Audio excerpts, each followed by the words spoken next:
Jean-Baptiste était le cousin de Jésus. Je vois comment Marie est allée voir la maman de Jean-Baptiste quand elle est tombée enceinte. Donc, ils avaient 6 mois de quart d'âge. J'ai l'impression qu'ils avaient peut-être grandi ensemble à Galilée. Ils jouaient ensemble. Mais tu vas te rendre compte que Dieu n'avait jamais dit à Jean-Baptiste que Jésus était son fils. Tu vois, pendant plus de 30 ans, il n'avait jamais dit que Jésus était son fils. Il lui avait dit que lorsque tu verras tel signe, c'est celui-là le Messie. Il n'a jamais dit à Jean-Baptiste que Jésus-Christ est ton cousin là. C'est celui qui est mon fils. C'est celui qui est le Messie. C'est celui que Israël attend pendant plus de 30 ans. Maintenant, lorsqu'il est arrivé aujourd'hui et qu'il baptisait les gens, qu'est-ce qui se passe maintenant? Voilà, il voit, après avoir baptisé Jésus, il voit une colombe qui descend. Oh! Maintenant, lorsqu'il a été mis en prison, sa mission était déjà accomplie.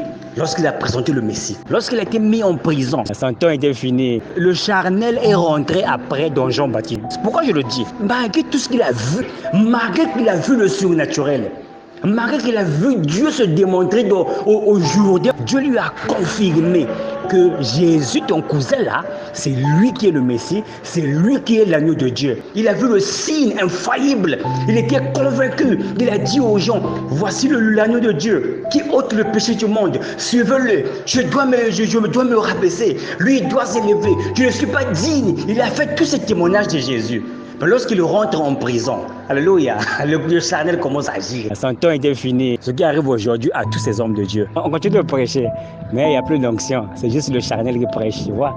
Jean-Baptiste qui parle à ses disciples, c'est une prédication qu'il fait, tu vois. Sa mission était accomplie lorsqu'il a présenté le Messie. Maintenant, bien après, quand il continue de prêcher la parole, c'est le charnel qui prêche maintenant. Tu vois, c'est là que le problème arrive avec nous, les serviteurs de Dieu. Le côté charnel commence à agir.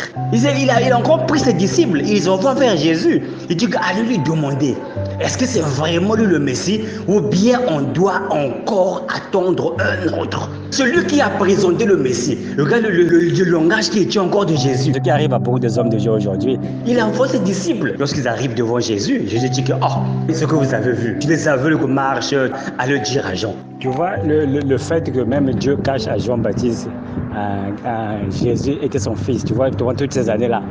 Et ça c'est une leçon que Dieu nous montre là. Donc Dieu sait qu'il y a toujours une réaction, il y a toujours le charnel qui agit avec une personne qu'on a grandi ensemble, on a joué ensemble. Donc pour ne pas avoir de l'impact sur le ministère de Jean-Baptiste, qu'est-ce qu'il fait?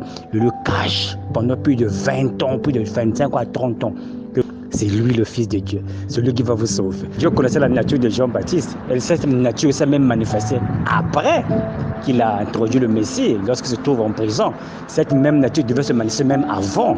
Raison pour laquelle Dieu lui a caché que Jésus, ton cousin, c'est lui mon fils, c'est lui le Messie. Il allait peut-être le douter. Ça allait même impacter sa foi dans Jésus. Donc Dieu, savant que la mission était donnée à Jean-Baptiste, il était formé pour ça, il était allé dans le désert pour ça. Tu vois, non, donc je lui ai caché ça expressément.